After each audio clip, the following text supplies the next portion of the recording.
Bonjour à toutes et à tous. Comme je vous l'ai dit, il faut penser ETF partout où vous êtes. Dès que vous sortez de chez vous, que vous vous baladez, il faut penser ETF. Même quand vous faites une balade en forêt. Regardez, une forêt, c'est vaste. Il y a beaucoup de choses dans une forêt. C'est mystérieux. C'est très intéressant, la forêt. Et donc, me revoilà revenu à l'écran. Lorsque vous faites une balade en forêt, comme c'est le cas ici, eh bien, pensez ETF. Vous allez me dire quel rapport ? Imaginez économiquement tout ce qu'on peut faire avec une forêt. Il y a le bois, bien sûr, il y a le bois. Il y a aussi tout ce qui peut consister à la dépollution. Il y a beaucoup d'activités humaines qui peuvent être faites en forêt.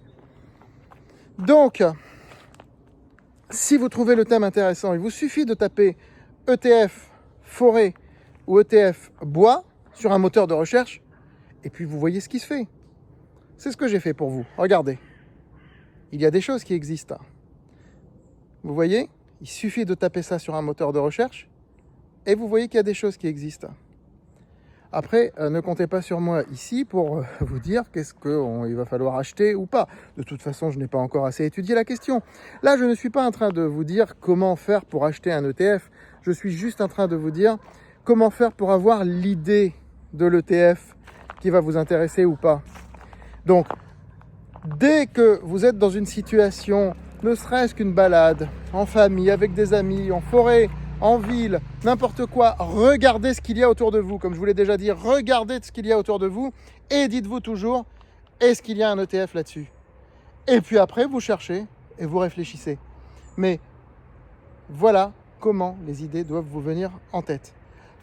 Où que vous soyez, pensez ETF. Je vous rappelle que dans la lettre Trackers de Capital, c'est en partie comme ça que nous travaillons, que je travaille pour recommander des ETF. À très vite.